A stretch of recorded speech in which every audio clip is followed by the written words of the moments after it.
Mesdames, Messieurs, mes chers collègues, chers amis du Collège Belgique, c'est un immense honneur, un plaisir, toujours pour l'administrateur délégué du Collège, de vous accueillir. Mais ce soir, c'est un double plaisir puisque, en son temps, comme académicien, j'avais proposé au bureau du Collège Belgique, qui reçoit les projets et qui les accepte ou les refuse, un cycle consacré à la question de la création et de l'inspiration. Un cycle de 4 cours-conférences que nous avons donc le plaisir d'ouvrir ce soir et qui se poursuivra la semaine prochaine avec, là encore, des invités d'exception. Maître François Sureau de l'Académie française, le professeur Thierry Esquèche, compositeur, musicien, organiste titulaire de Notre-Dame de Paris, et une personnalité tout à fait hors du commun, incroyable, un peintre absolument remarquable, le jeune Augustin Frison-Roche, qui a d'ailleurs été formé à l'Académie des Beaux-Arts de la ville de Bruxelles. Mais ce soir, nous avons le grand honneur de recevoir la professeure Christiane Gruber, qui est professeure d'art islamique au département d'histoire de l'art de l'Université du Michigan et qui va donc ouvrir ce cycle consacré à la question de l'inspiration et de la création. Alors après une première formation universitaire au département d'art et d'archéologie de l'Université de Princeton, notre conférencière a poursuivi ses études avec la préparation d'une thèse de doctorat à l'Université de Pennsylvanie à Philadelphie. C'était une thèse consacrée à l'ascension du prophète Muhammad dans l'art islamique et dans la littérature sur la période 1300-1600.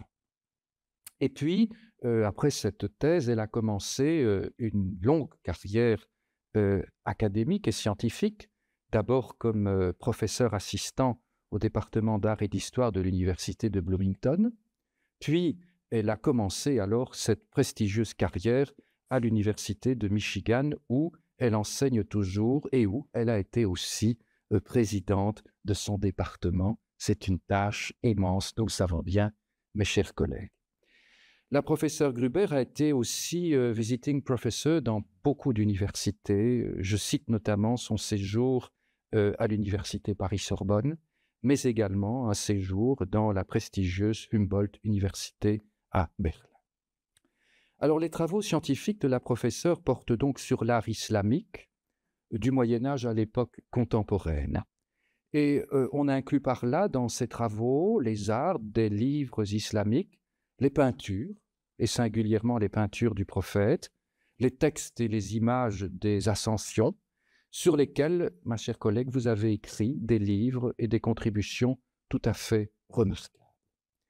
Vous êtes aussi une éminente spécialiste de la codicologie et de la paléographie, singulièrement bien sûr en ces matières, et vous êtes l'auteur de très nombreuses publications, notamment aussi de catalogues en ligne des calligraphies islamiques, et notamment un catalogue absolument précieux pour la bibliothèque du Congress. La professeure a aussi reçu, mesdames, messieurs, des bourses très prestigieuses, dont celle de la Fondation Guggenheim, une bourse de la Fondation Max Planck, de la Fondation Mello, de l'Institute of Iranian Studies et tant d'autres institutions prestigieuses. Et vous serez d'ailleurs, ma chère collègue, résidente à l'Académie américaine de Rome, dans le département des arts et humanités, au printemps de l'année prochaine, en 2026. Et puis, mesdames, messieurs, nous recevons aussi ce soir une scientifique de renommée internationale, mais aussi une scientifique qui prend régulièrement la parole dans les magazines, dans les journaux, et c'est tellement important par les temps qui sont les nôtres pour que percole aussi dans ces objets de la diffusion une méthode scientifique et une analyse précise de ce qui se passe dans notre société. Et c'est là aussi, donc, à travers ces médias, que vous nous expliquez comment la question de la culture visuelle, mais aussi les matérialités, les matériaux, les médiums de ces cultures visuelles sont au cœur des entreprises de la représentation. Et bien entendu, vous le faites avec toutes les questions afférentes à ce que représente la problématique de la représentation des entités sacrées et des entités divines aussi, telles qu'elles s'expriment notamment avec les grandes crises de l'iconoclasme, de l'iconophilie, de l'iconophobie et tant d'autres phénomènes de l'histoire des idées et de l'histoire des cultures. Et au fond, à travers vos travaux, vous montrez un questionnement tout à fait essentiel sur les conditions de possibilité de la représentation de ce que nous appelons la transcendance, transcendance de Dieu, transcendance aussi de ses envoyés, puisque, en réalité, dans ce cas très particulier, vous expliquez que l'art accompagne une démarche qui est certes religieuse, mais qui peut être aussi spirituelle et qui est aussi une démarche qui relève d'un phénomène social complexe. Et mesdames, messieurs, il est très important dans une institution comme celle-ci, dans une académie, de donner la parole à des professeurs de cette renommée internationale et de cette compétence. Car les questions que vous traitez ne sont pas que des questions historiques, ce sont des questions contemporaines. Il suffit de penser à ce qui est arrivé à la professeure Erika Lopez Prater, professeure adjointe en histoire de l'art, qui travaillait à l'université du Minnesota et qui a provoqué, vous vous en rappelez, une immense polémique internationale puisqu'elle a été licenciée pour avoir montré à ses étudiants une peinture représentant le prophète. Il s'agissait d'une représentation, et vous allez en parler ce soir évidemment, vous allez nous la montrer, la représentation de l'ange Gabriel qui venait faire une révélation à Muhammad dans la grotte de Hira, près de la Mecque. Et cette peinture se trouve effectivement dans un manuscrit du XIVe siècle sur lequel vous avez écrit. Et d'ailleurs aussi, je me permets de le signaler, vous avez pris une position claire, franche et courageuse sur cette affaire. Et pourtant, c'est un tableau, c'est une représentation qui est loin d'être unique dans l'histoire islamique.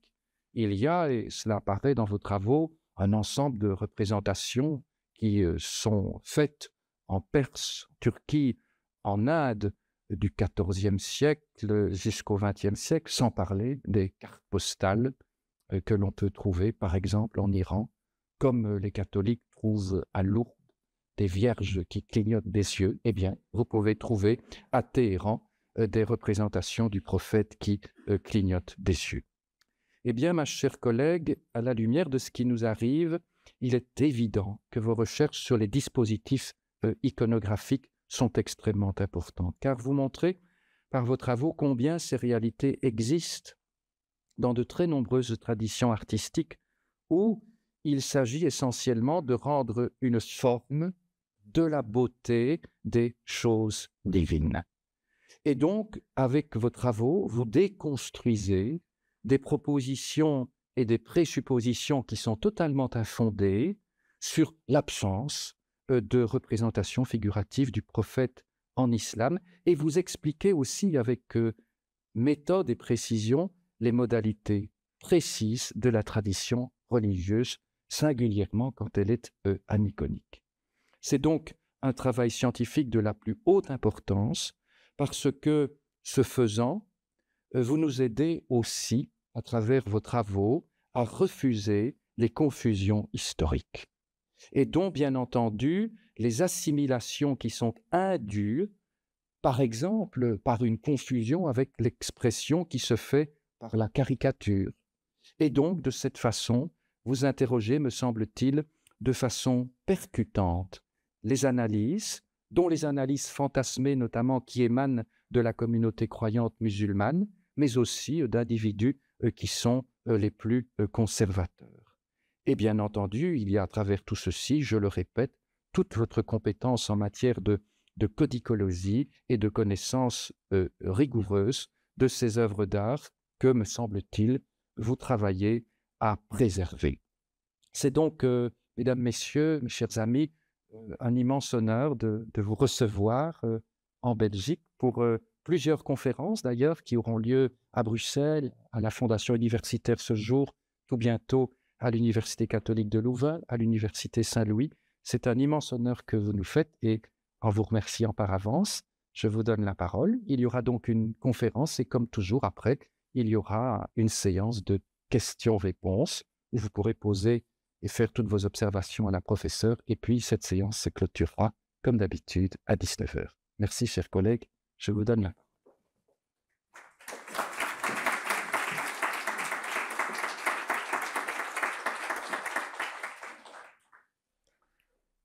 Merci beaucoup de cette introduction très gentille, très généreuse. C'est vraiment un grand plaisir pour moi d'être ici au Collège Belgique pour cette série d'interventions sur le thème de création et inspiration, car comme vous l'avez dit, ce sont des thèmes qui sont au centre de mes recherches dans le monde islamique. Ce soir, je me réjouis de vous présenter un thème qui est pas très bien connu et c'est le thème qu'on voit beaucoup dans les médias, et c'est les représentations figuratives du prophète.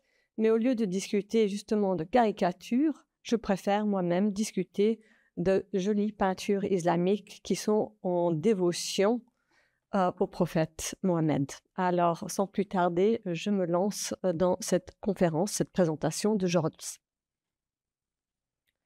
En dépit de l'idée répandue suivant laquelle l'islam interdirait la représentation des êtres humains, les images occupent une place importante dans les traditions culturelles et artistiques musulmanes depuis le 8e siècle jusqu'à l'époque contemporaine. Depuis les rois et les jeunes vierges représentés dans les fresques des palais ou dans les bains du Moyen-Orient arabe, comme vous pouvez le voir là, jusqu'aux figures royales tenant audience ou livrant combat que l'on trouve sur les céramiques médiévales au milieu, en passant par les manuscrits illustrés persans et turcs annonçant d'ambitieux programmes picturaux, comme celui-ci, le Shahnameh, les représentations d'humains ont rempli un grand nombre de fonctions, aussi bien pour des œuvres domestiques que pour des œuvres exposées dans l'espace public. Par moments, ces images pouvaient fonctionner comme des miroirs évoquant des événements sociaux ou religieux contemporains, tandis qu'à d'autres moments, ils exprimaient des désirs de conquête politique ou amoureuse. Par-delà des différences de support et de mode de diffusion, ces images célèbrent le besoin qu'éprouve l'homme de représenter le monde à son image. Dans l'histoire des arts picturaux islamiques, les images du prophète Mohammed ont également joué un rôle significatif dans la construction de l'identité d'individus variés. Un grand nombre de peintures du prophète datent de la période du XIVe siècle jusqu'au XVIe siècle, période de grande transformation politique et religieuse à travers le monde islamique.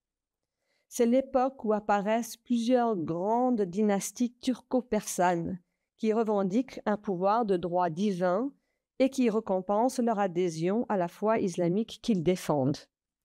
Ces formulations symboliques affirmant la légitimité de leur pouvoir s'inspiraient du modèle offert par le prophète lui-même, qu'on représentait par l'écrit comme par l'image, un monarque de droit divin et comme chef exemplaire qu'il s'agissait donc d'imiter. Si Mohammed était bien un mortel et un chef temporel, on le croit souvent, en vertu de son statut de prophète et sa proximité de Dieu, investi d'une dimension transtemporelle et de pouvoir surhumain, dont témoigne son statut d'élu choisi pour recevoir la révélation, le pouvoir qu'il possède de réaliser des miracles, son ascension vers les cieux, ainsi que le fait qu'il communique directement avec Dieu sans intercession, sans quoi que ce soit. Pour ces raisons, Mohammed est également représenté à travers diverses abstractions symboliques, les analogies avec le verbe ou la lumière en particulier, qui soulignaient sa nature préexistentielle et le pouvoir qu'il avait de répandre la lumière sur l'humanité grâce à l'accès unique qu'il avait au divin.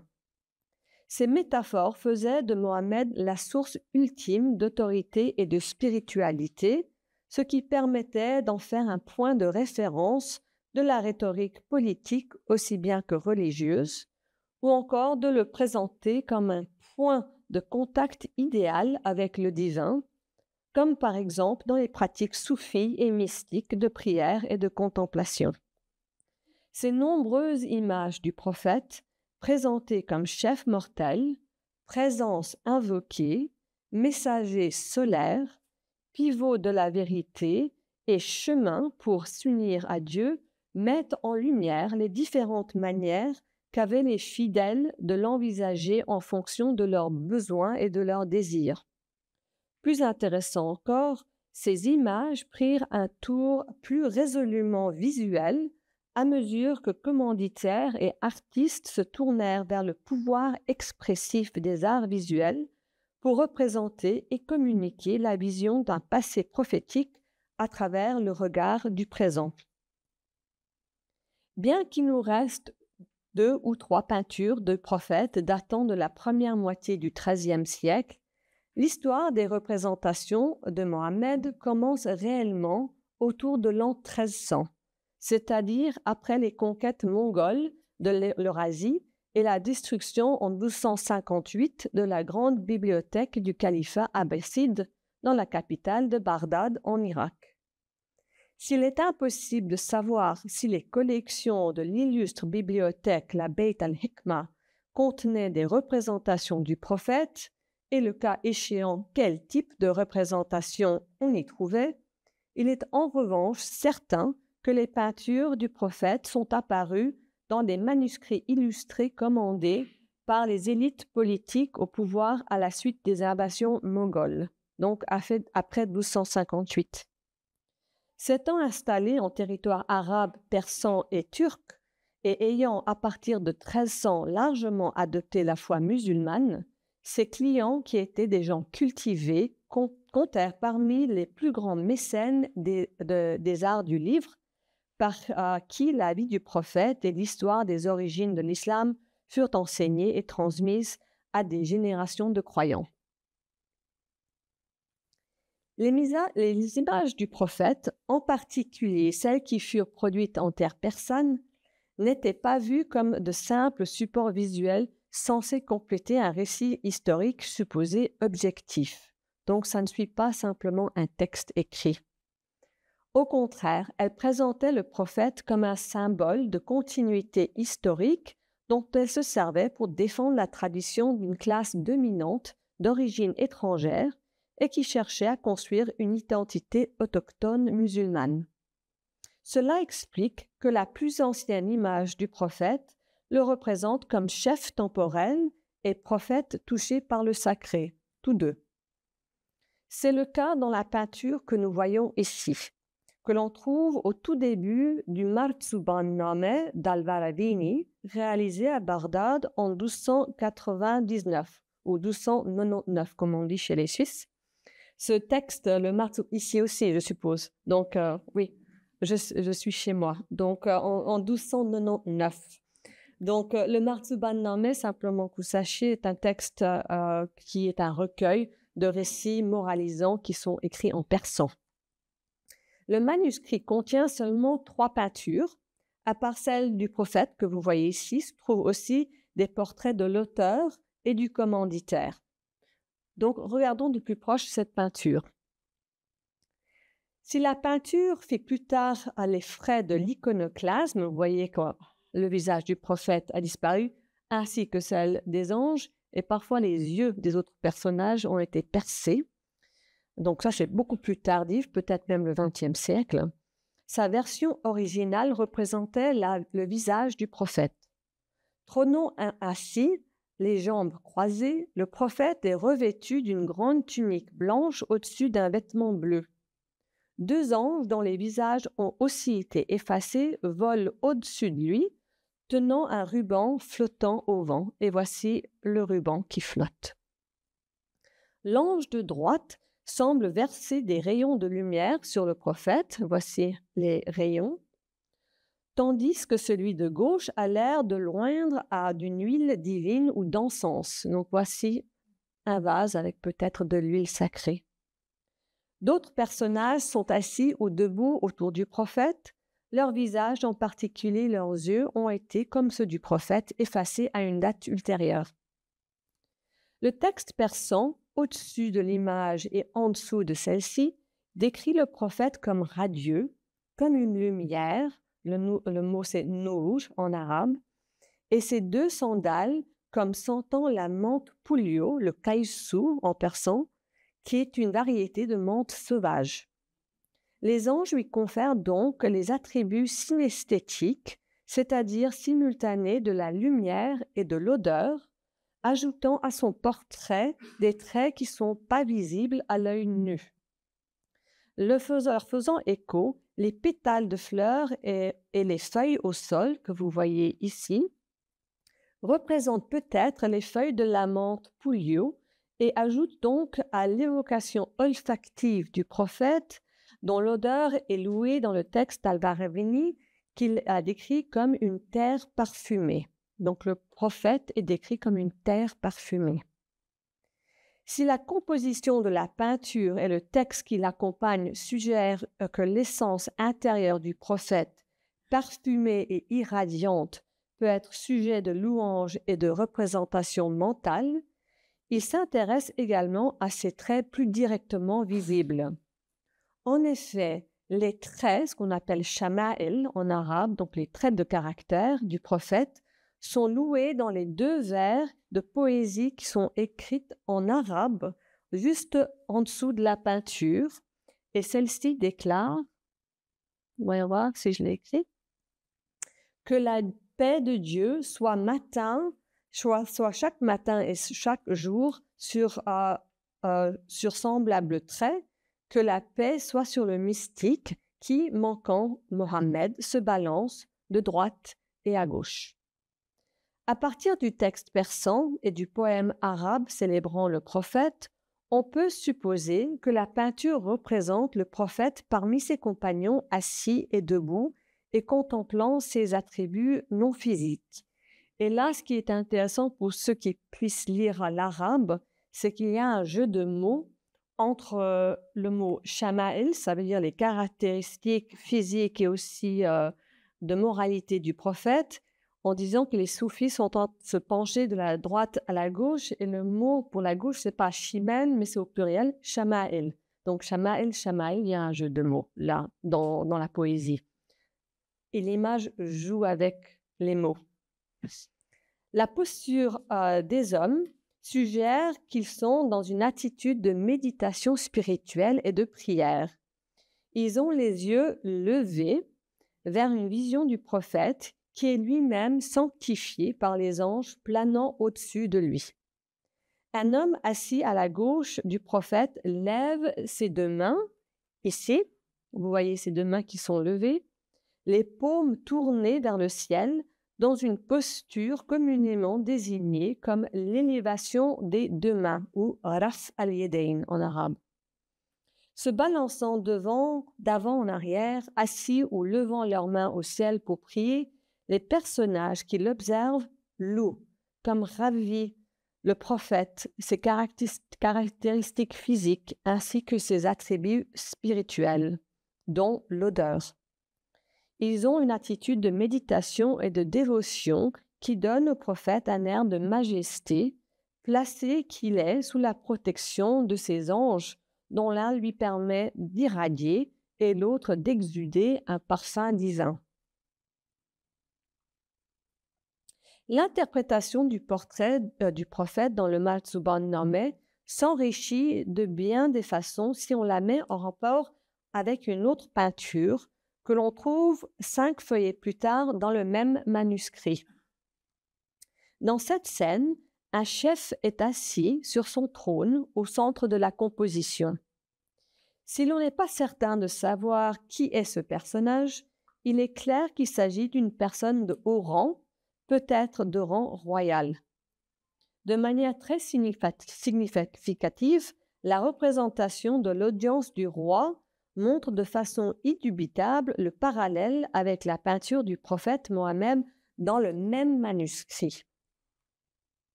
En effet, les deux chefs, Mohammed à gauche et l'autre personnage à droite, sont représentés assis sur un trône en plein air.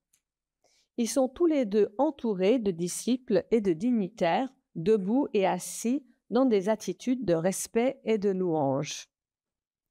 Si les peintures représentent des ressemblances dans leur structure formelle, la représentation des personnages et la situation en plein air, elles présentent aussi des différences remarquables.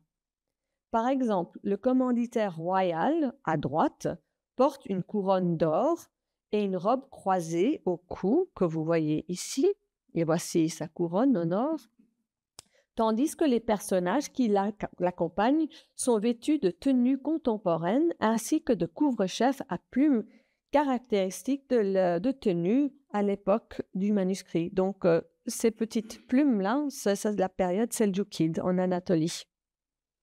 En outre, à l'arrière-plan, deux courtisans sont représentés assis sur des tabourets avec des coussins, là et là. La couronne, les vêtements et le mobilier sont là pour évoquer les usages des élites de la fin du XIIIe siècle, donc juste autour de 1300. À l'inverse, dans la peinture du prophète sur la gauche, les détails cherchent à évoquer non le présent, mais le passé lointain. Le prophète est vêtu de sa bourda, ou son par-dessus. Donc ça, c'est le bourda, c'est un par-dessus qui est presque comme un hijab. Il ne porte pas de couronne. Ses compagnons portent des turbans de diverses couleurs et non pas des couvre-chefs à plumes. Enfin, ils sont assis à même le sol et non sur des chaises à coussins. Il ne fait guère de doute que l'artiste, là, a cherché à représenter les vêtements et les mœurs qui avaient cours au temps du prophète, qu'il connaissait par des textes historiques et des récits oraux. De la même façon, les anges au-dessus du prophète ne fonctionnent pas simplement de manière mimétique. Ils suggèrent plutôt la qualité ontologique, c'est-à-dire l'être, l'existence au sens métaphysique supérieur du prophète. Dans la peinture du Marzuban Normé, aussi bien que dans d'autres peintures de la même époque, Mohammed est donc représenté sur son trône sous la protection des anges qui le bénissent. Ces détails iconographiques contribuent tous à ce qu'on pourrait appeler le discours symbolique de la royauté sacrée. Pour le dire en termes plus simples, Mohammed est figuré ici à la fois en roi et en prophète. Il faut noter que la représentation d'un roi sacré, et en particulier la présence d'anges ailés tenant des rubans au-dessus d'un monarque, a une longue histoire dans la culture visuelle iranienne, qu'elle apparaît antérieurement à l'islam et qu'on la rencontre à la fois dans la sphère privée des élites et dans l'espace public de l'Iran. Par exemple, un grand nombre de plats en argent datant de la dynastie sassanide, c'est-à-dire entre le IV et le VIIe siècle, représentent des scènes d'intronisation où l'on voit un monarque sassanide assis sur son trône avec un ange ou deux volant au-dessus de lui, tenant un ruban flottant dans le vent. Donc voici le roi sassanide sur son banc, tenant un diadème avec un petit ange qui tient un ruban au-dessus du roi. En persan, le terme pour désigner les rubans est dastoge, ce qui étymologiquement signifie pourvoyeur de la victoire. Si les représentations sassanides de rubans dans l'iconographie impériale sont antérieures à l'islamisation de l'Iran, le terme dastoge a continué d'être utilisé pendant des siècles et on le trouve en particulier dans le texte du Shahnameh ou le livre des rois que Firdausi, l'auteur Firdausi, a produit comme manuscrit et qui a été illustré à partir du XIVe siècle. Et c'est un des textes les plus connus et les plus populaires en Iran encore aujourd'hui. Ainsi, le ruban resta un symbole de triomphe divin et il conserva cette signification lorsqu'il fut appliqué aux prophètes de l'islam. Donc, comme vous le voyez ici, ça c'est une peinture dans le Shahnameh et on voit exactement ce motif du prophète sur son trône avec des anges qui tiennent un ruban et de nouveau, on a des fleurs par terre. Les plus anciennes peintures du prophète, qui est survécu datant de l'an 1300 environ, héritent très clairement de la tradition iconographique persane et en particulier du motif du roi sacré qui, en Iran, s'était développé dans les sphères domestiques comme dans la sphère publique bien avant l'avènement de l'islam. Les représentations de chefs portant une autorité divine ont continué de fleurir dans la période islamique et ces images, qu'elles représentent un roi ou un prophète, tendent à représenter le personnage qu'on exalte, assis ou debout, investi du droit de régner dans l'ordre temporel par des anges, messagers de Dieu portant le dastage, ruban qui fonctionne comme un signe visible et matériel des notions abstraites de protection et triomphe divin. Au cours des XIVe et XVe siècles, cependant, les manuscrits persans illustrés commandés par les souverains d'Iran ou d'Asie centrale signalent des transformations dans les représentations du prophète. Les images de Mohammed apparaissent alors dans les interstices entre représentations réalistes et abstraites. Ces portraits hybrides ne se contentent pas de produire des ressemblances physiques, mais au contraire, la plupart du temps, ils tentent de transcender les frontières des caractéristiques physionomiques afin d'évoquer, de rappeler ou de célébrer les qualités ineffables d'une personne considérée à la fois comme humaine, mais aussi touchée par le sacré. Ces images s'accompagnent souvent de prières, inscrites au-dessous ou en dessous du voile qui couvre le prophète, le visage du prophète. Donc là, vous voyez une prière au prophète inscrite sur son voile de visage, ou bien il est représenté avec une auréole dorée qui est censée évoquer sa nature lumineuse, comme vous le voyez ici. Si nombre de peintures choisissent ou bien de représenter le visage du prophète Mohammed ou bien de le recouvrir d'un voile, d'autres, comme par exemple cette esquisse qui nous montre le prophète monté sur sa monture céleste, son cheval ailé à visage humain nommé Al-Buraq, révèle une nouvelle approche dont on voit les premières traces autour de 1400. Le travail de peinture a été ébauché. On voit soulignés en rouge les cheveux de l'ange Gabriel. Voici l'ange Gabriel, ses cheveux juste là. Le haut du turban de Mohammed, aussi en rouge, juste là. La selle et la couronne d'Al-Buraq, donc voici Al-Buraq, le cheval à visage humain ailé, donc voici le rouge pour la selle et la couronne. Et finalement, les sphères dorées qui représentent les étoiles dans le ciel. Donc, voici les étoiles et d'autres anges avec des couronnes. L'artiste a esquissé les visages des anges, de Gabriel et d'Al-Buraq. Donc, vous voyez les yeux, le nez, etc. Donc, on voit bien les visages. Mais Mohammed, de son côté, n'a pas les éléments qui composent un visage, tels que la bouche, le nez ou les yeux. Et l'artiste ne lui a pas non plus donné un visage vide, destiné à être couvert plus tard d'un voile peint. Au lieu de cela, sur son visage est inscrit le vocatif, c'est-à-dire l'apostrophe ou l'interpellation « Ya Mohammed » ou « O Mohammed ». Voici « Ya Mohammed ». J'espère que vous arrivez à le voir. « Ya Mohammed ». Ce portrait donc contient une inscription qui n'était pas supposée être visible dans la peinture finale.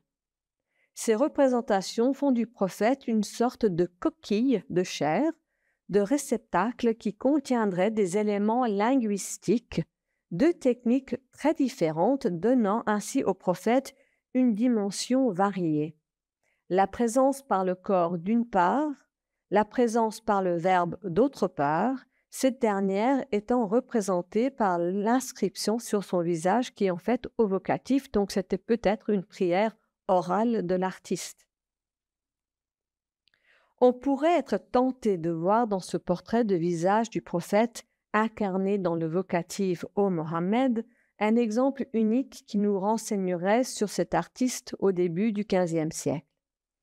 Mais en réalité, le portrait inscrit du prophète tel qu'on le trouvait dans l'esquisse se retrouve dans un grand nombre de peintures ultérieures, ce qui nous indique que toute une tradition picturale l'avait adopté. Mais c'est difficile à détecter parce que l'inscription est normalement sous un pigment, donc on ne le voit pas, à moins que le pigment disparaisse ou que quelqu'un fasse comme ça, fasse soit une bise, soit l'efface avec le doigt. Donc, cette façon de dépeindre le prophète semble liée de façon très forte au développement du soufisme en Iran et en Turquie au cours du XVe et XVIe siècle. Et comme vous pouvez le voir, ici, on voit fréquemment le nom de Mohammed qui apparaît en dessous des pigments qui ont disparu au fur des siècles. Et parfois, et là je dois le dire, on voit aussi parfois le nom de Ali. Il y a aussi un aspect chiite dans les peintures. On voit aussi Ali qui est invoqué. Et l'invocation d'Ali, le Nadi Ali, est très connue. Donc, qu'est-ce qui se passe au cours des XIVe, XVe et XVIe siècles? Bien des philosophes et des mystiques médiévaux affirment que la prière peut rendre vivant et rendre présent. Le célèbre mystique médiéval andalou du XIIIe siècle, Ibn al-Arabi, déclare par exemple dans son Fusus al-Hikam, donc le chaton de la sagesse, que la prière fait passer du non-être à l'être par l'activation d'une image mentale dans la prière. Donc, simplement en faisant une prière, le non-être devient l'être. Donc, le Adam devient le wujud en arabe. Pour le dire autrement, quand les désirs d'un homme sont si puissants, la prononciation d'un mot sacré peut faire apparaître l'équivalent visuel de l'objet du désir. De la même manière, le mystique du XIVe siècle, Abd al-Karim al-Jilli, voit dans le prophète Mohammed un intermédiaire, il appelle ça un wasita, entre Dieu et le monde. Dans son livre intitulé Al-Insan al-Kamel, donc l'homme complet, l'homme parfait, il affirme que le croyant doit se représenter l'image du prophète comme un support visuel lui permettant d'atteindre la plénitude spirituelle. En effet, seule l'évocation continue, ce qu'on appelle le dhikr, ou dhikr en arabe, donc c'est une contemplation orale avec la prière, peut en fait faire surgir une image mentale au moyen de la prière répétée, et elle permet aux croyants de trouver un compromis entre l'être et le non-être. En effet, les œuvres d'Ibn al-Arabi et celles d'al-Jilli s'accordent nettement sur un point. Le fait de formuler son souhait ou l'expression de l'optatif peut déclencher une série d'images visuelles du prophète. Dans ces cas, le fait de représenter le prophète n'atteint la perfection ontologique qu'au moyen de la force créative de la prière orale. Le visage inscrit du prophète représente l'intention du portraitiste et n'a pas vocation à être vu par le spectateur. Cependant, d'autres éléments permettent de penser que les portraits du prophète devinrent une occasion de proclamer son nom à voix haute. Cette pratique était le pendant de la contemplation du portrait, les deux combinés permettant de visualiser son être dans son entièreté. On peut penser ici à une série de peintures comportant des inscriptions non pas invisibles mais visibles, dans lesquelles le nom du prophète apparaît non pas en dessous mais au-dessus du voile qui couvre son visage. Par exemple, l'ascension céleste du prophète servait de moyen thématique permettant d'exprimer la louange, comme le montre cette illustration que l'on trouve dans un manuscrit de Kulliya d'Amir Khusro Dehlavi. Donc c'est un recueil de poèmes qui est maintenant dans la British Library à Londres. Le prophète y apparaît monté sur Al-Buraq, les paumes de ses mains tendues vers le ciel en geste de prière, tandis que l'ange Gabriel, tenant un flambeau vert sur lequel sont inscrites les invocations des noms de Dieu, de Mohammed et de Ali, donc là, Allah, Mohammed, Ali, hein, vole sur la gauche. Donc là, on voit aussi le sphère chiite de cette peinture. Le visage d'Al-Bourak a malheureusement été effacé. Donc, quelque chose s'est passé là, le visage a disparu. Cela le distingue du voile du prophète, qui, lui, n'a pas été altéré. Il semble que le propriétaire du manuscrit, soit le possesseur qui en a hérité, soit l'artiste qui a peut-être repeint cette composition, a cru au contraire qu'il serait malvenu d'effacer la forme du prophète et en particulier sa tête. Au lieu de cela, la question du visage est réglée par une inscription qui invoque son nom sur le mode exclamatif de nouveau « Ya Mohammed » ô Mohammed. Ici, le prophète n'est pas un être défini exclusivement à travers une forme corporelle.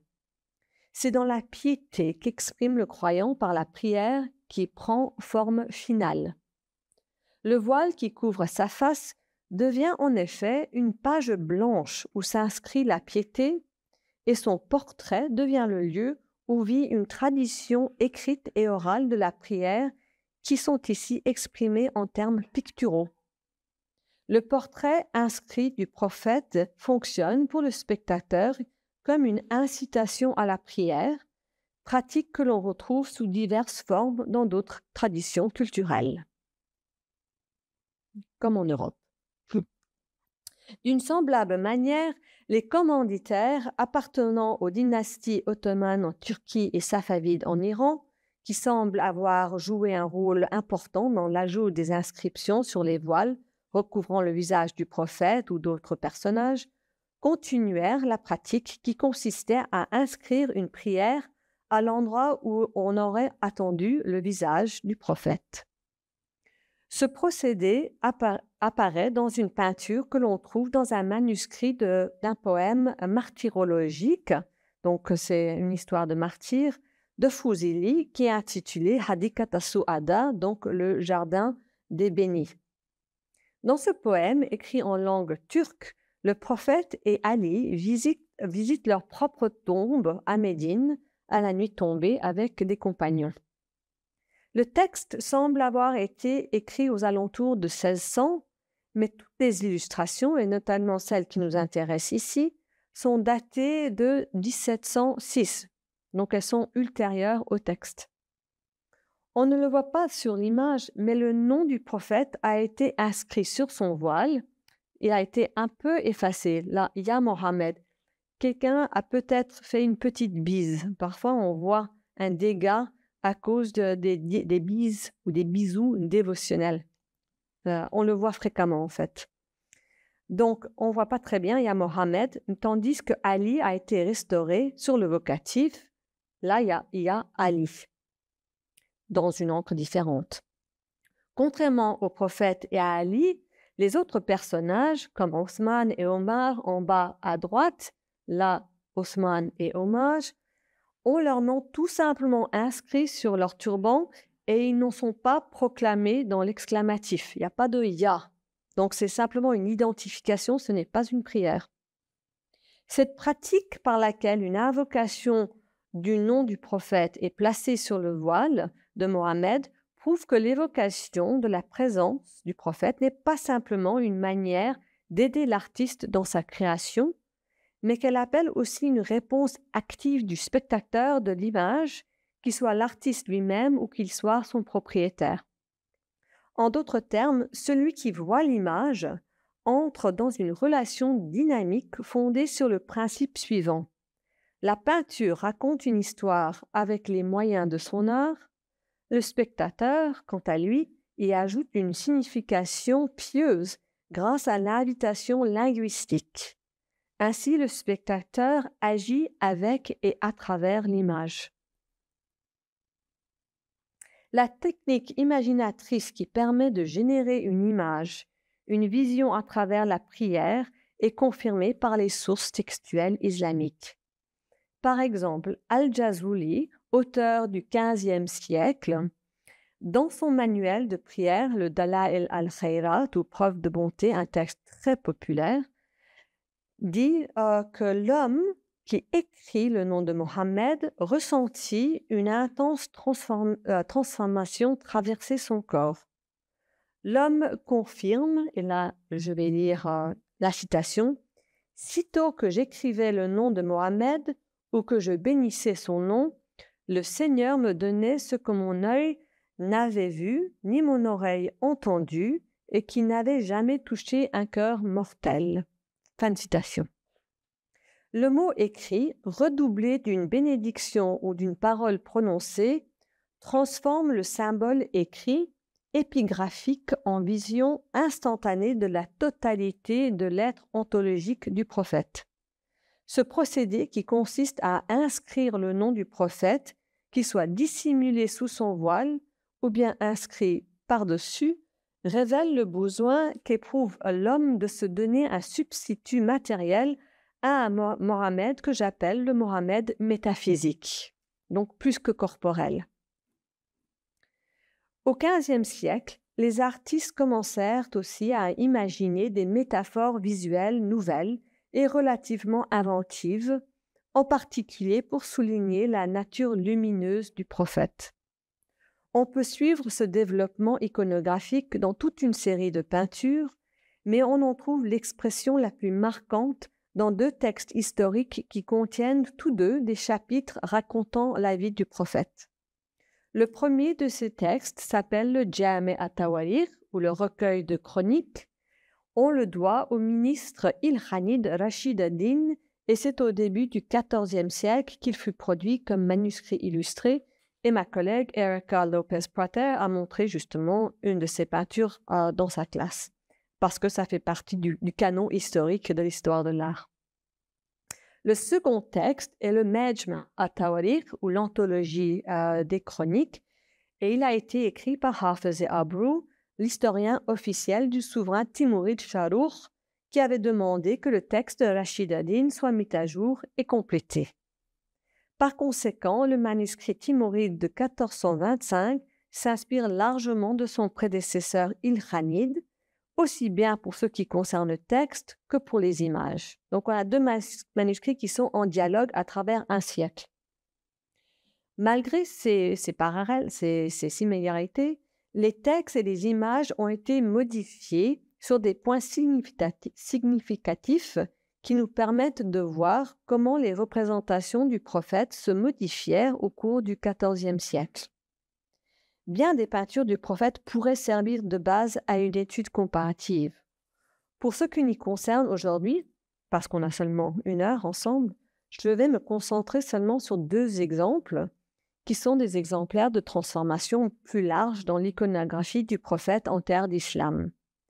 Les 2 exemples portent sur la naissance du prophète et sur les débuts de révélation divine. Donc commençons avec le tout début, bien sûr, la naissance du prophète. Dans le manuscrit Ilkhanid de Rashid ad-Din, donc début du 1300, la biographie du prophète commence avec le récit de sa mise au monde par sa mère Amena. Cette section textuelle contient, au-dessus de l'image, seulement 2 lignes de texte suivies de la peinture au bas du feuillet. Dans son récit de la naissance du prophète, Rashid ad-Din nous dit qu'il est né dans une certaine année de l'éléphant et il suit ça par un autre calendrier, le calendrier qui n'est pas islamique, parce que le calendrier islamique, il a été fondé plus tard quand il était adulte, le prophète Mohammed. Donc, il n'y a une circonstance, il n'y a pas d'explication, sauf à établir l'année exacte de la naissance du prophète en référence au calendrier en usage à l'époque. Donc, il n'y a pas beaucoup de détails et on sait que c'est à propos de la naissance du prophète parce que le titre du chapitre, la rubrique au rouge, c'est « Waladat an-Nabi alayhi sallallahu wa sallam ». Donc, Waladat, c'est la naissance du prophète. Ou Walaya, Walada. La peinture prolonge néanmoins le récit en donnant des détails iconographiques qui nous renseignent sur certains points que le texte laisse dans l'ombre. Là, dans le renforcement de l'axe central, Amina, donc la mère du prophète, est couverte d'un drap et elle est inclinée sur un oreiller tandis qu'une sage-femme et d'autres servantes sont affairées à ses côtés. Le nouveau-né, Mohammed, là, est émailloté dans un linge. Les contours de son corps et les traits de son visage sont clairement visibles, ici. Un ange le tient suspendu en l'air, tandis que l'autre a dans les mains ce qui ressemble à un encensoir en or. De nouveau, c'est une synesthésie olfactive. Tournons-nous à présent vers le manuscrit timuride de 1425, donc de 100 ans plus tard, et c'est le même thème. Plus d'un centenaire, plus de 100 ans plus tard, on trouve une scène similaire représentant la naissance du prophète dans cette encyclopédie historique d'Hafez et Habro. La peinture conserve un format horizontal et une division de la scène en 3 parties, un mur décoré d'un carrelage bleu les séparant les uns par les autres. Et cette séparation triptyque nous rappelle beaucoup, bien sûr, des icônes chrétiens. Donc, au début, en fait, on pense que l'artiste qui a créé cette peinture était peut-être un artiste arménien dans le centre de Tabriz, au nord-ouest de l'Iran. Donc, on voit une continuité entre les 2 traditions religieuses. Donc, ici, au centre de l'image, seule Amina, allongée, et 2 anges tenant Mohammed et l'encensoir restent. Les servantes dans la peinture précédente ont disparu, peut-être pour souligner que c'est la naissance elle-même qui constitue l'événement principal de l'image. Le texte timuride que vous voyez là contient une description bien élaborée qui met en lumière de nombreux autres détails sur la naissance du prophète, dont le texte a été élaboré 100 ans plus tard. Il nous apprend par exemple que lorsque Amina était enceinte, elle reçut du ciel la révélation qu'elle donnerait naissance à une créature bénie qui viendrait sceller la création. Donc ça, c'est la selle du prophète, le Khatam, et qu'elle devait appeler son fils Mohammed, nom qui signifie comblé de louanges ou digne d'être loué. Donc Mohammed, c'est un nom louange. Le texte continue en nous apprenant qu'Amina a déclaré avoir vu une lumière émanant du prophète à sa naissance et que cette lumière éclairait de ses feux le monde entier. Ayant ainsi décrit la lumière qui éclaira le premier jour de Mohammed, le texte évoque ensuite les signes annonciateurs de l'avènement de l'islam au moment de l'arrivée du prophète dans le monde. La peinture timuride ne dit rien sur l'effondrement de l'ordre ancien au moment de la naissance du prophète. On ne voit pas de bâtiment s'écrouler. Au lieu de cela, il reprend le thème de la lumière éclatante qui représente Mohammed en écho à ce qui est décrit dans le texte lui-même. Ici, le nouveau-né émailloté, dont le visage reste visible malgré l'effacement des pigments, est cerclé d'une auréole qui se prolonge par de grandes flammes qui vont d'une part et d'autre des anges. Donc, voici son visage. Quelques pigments sont tombés, mais on voit l'esquisse en dessous. L'auréole commence par sa tête et ensuite part en 2 branches des 2 côtés, d'une part et de l'autre. Le pigment doré est souligné par le bleu clair du carrelage de l'arrière-plan. Le bleu est une couleur qui évoque le ciel et donc le domaine de Dieu. Ces transformations du tableau modifient la scène de la naissance du prophète, qui n'est plus une scène d'extérieur à laquelle participent quelques mortels. Au lieu de cela, la venue au monde de Mohammed est une scène quasi céleste et ses protagonistes sont des êtres angéliques envoyés sur terre pour annoncer aux hommes l'avènement du prophète resplendissant. Ces ajouts visuels de l'époque timuride au tableau ilkhanide du prophète n'ont rien d'exceptionnel. Pour ne citer rapidement qu'un autre exemple de ce phénomène, tournons-nous par exemple vers l'illustration des débuts de la révélation du Coran, ou Wahi en arabe, quand le prophète Mohammed reçut les récitations par l'ange Gabriel. Dans le tableau timouride, donc voilà, vous voyez très bien, là ça dit en arabe le début des révélations au prophète, le nom de Mustapha, prière sur lui, et ensuite son invitation à la prophétie. Donc regardons la peinture. Le prophète est assis en plein air dans un paysage pierreux, les mains posées sur ses genoux. Il a 2 longues tresses, une barbe et un turban blanc.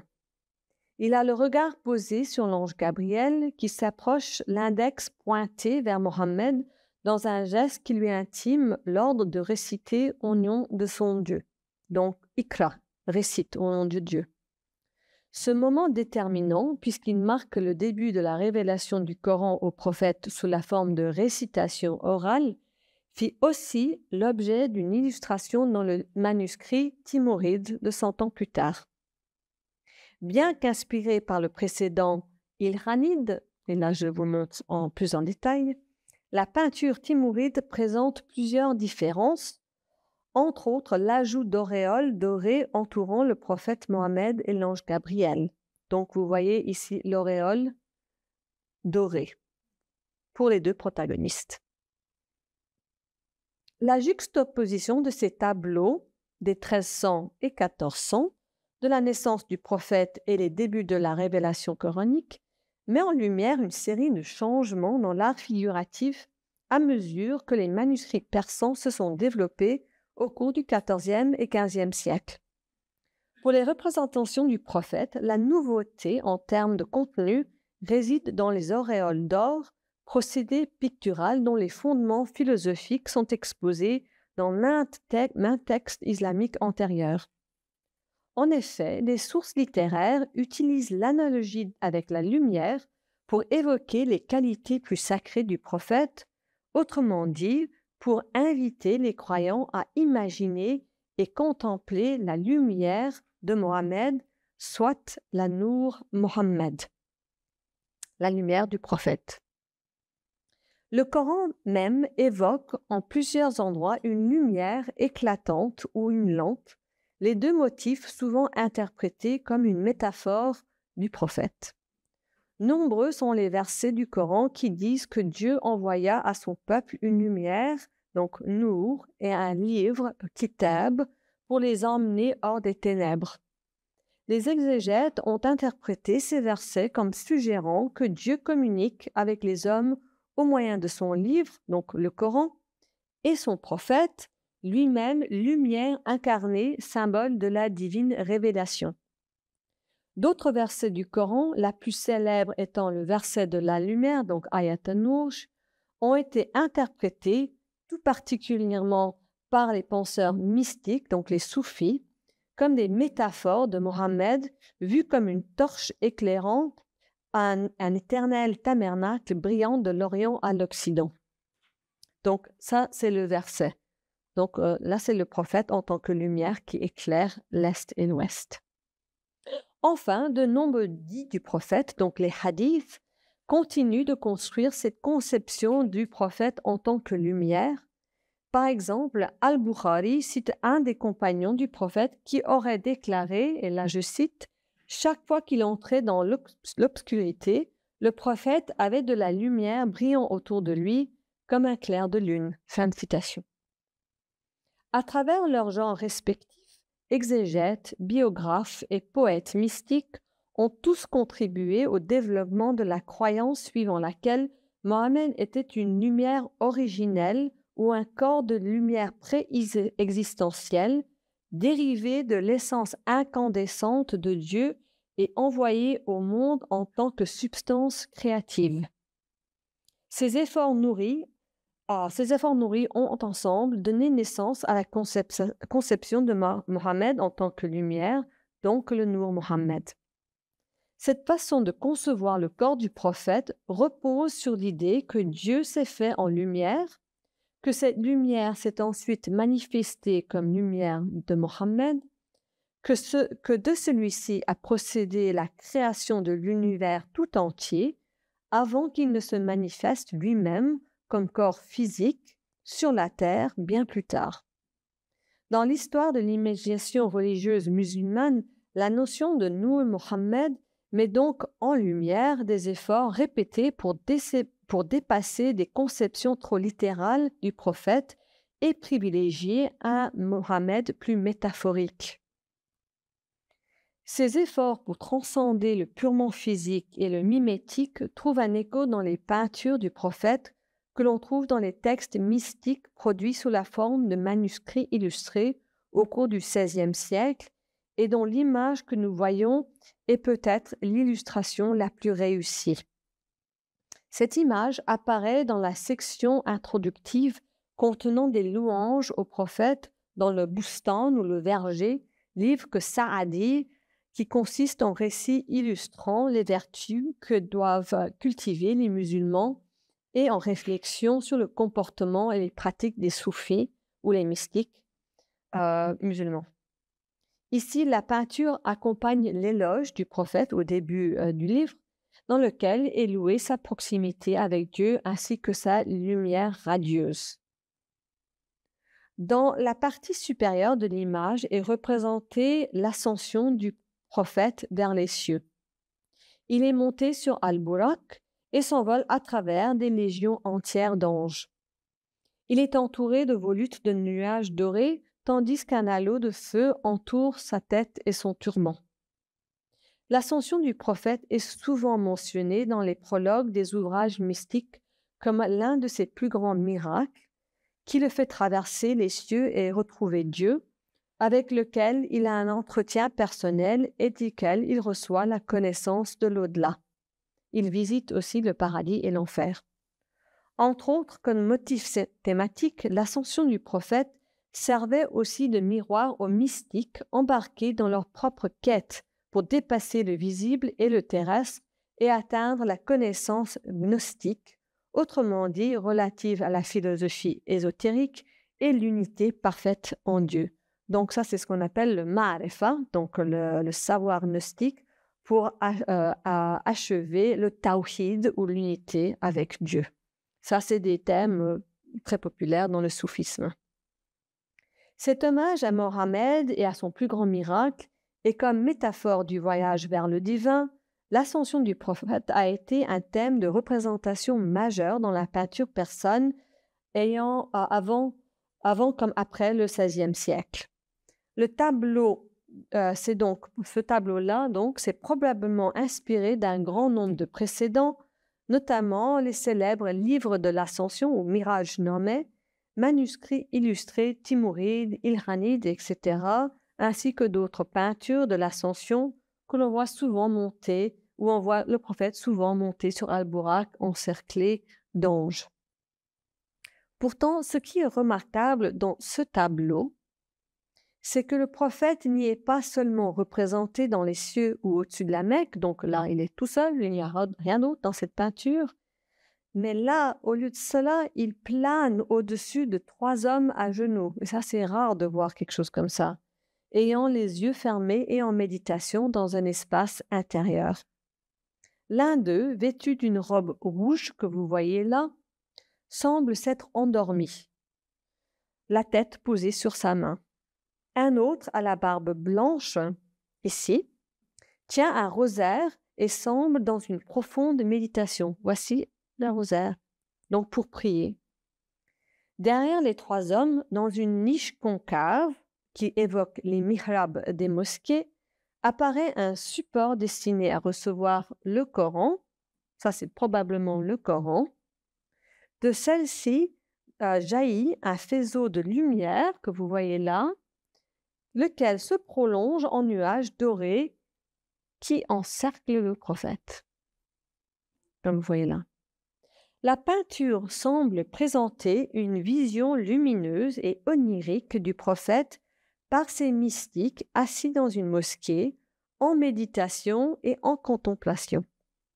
Pour ce qui est des rêves, le prophète Mohammed est lui-même cité pour avoir dit que « qui me voit en rêve m'a, pour ainsi dire, vu en vrai, car Satan ne peut pas se faire passer pour moi. » Donc ça, c'est le rêve de vérité.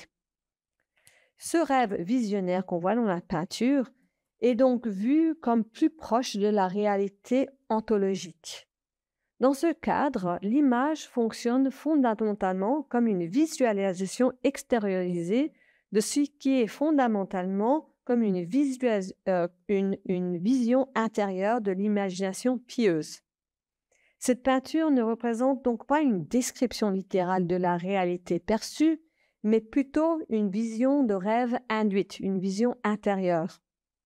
Dans ce processus, l'image met en lumière l'un des paradoxes du genre, celui dans lequel et à travers lequel le spectateur pieux se voit sommé de dépasser la perception afin de saisir une vision réelle, ce qui est une vision du cœur et non pas de l'œil.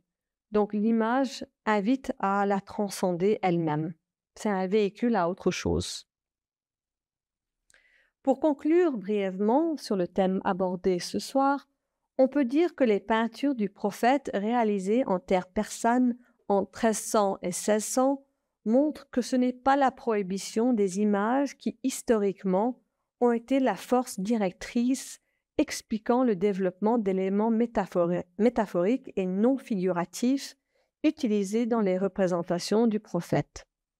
Au contraire, la croyance très dominante en Mohammed comme souverain sacré, donc en tant que roi, une présence invoquée en tant que verbe ou mot, comme lumière originale, donc halo doré, comme perfection humaine et comme vision de la foi, a conduit auteurs, artistes et croyants à conceptualiser la nature du prophète et par conséquent à expérimenter avec une grande variété d'abstractions picturales. Les peintures du prophète suggèrent plus qu'elles n'imposent. Elles invitent le spectateur à se servir de sa puissance d'imagination afin d'imaginer le pouvoir et la présence prophétique. En fin de compte, elle nous invite également, nous autres chercheurs, étudiants et admirateurs de l'art islamique, à résister aux pressions du temps et aux idées du moment, seule façon d'évaluer, de reconstruire et de préserver ces traditions picturales qui, sans cela puisse faire le moindre doute, ajoutent richesse et beauté à notre patrimoine mondial. Merci beaucoup.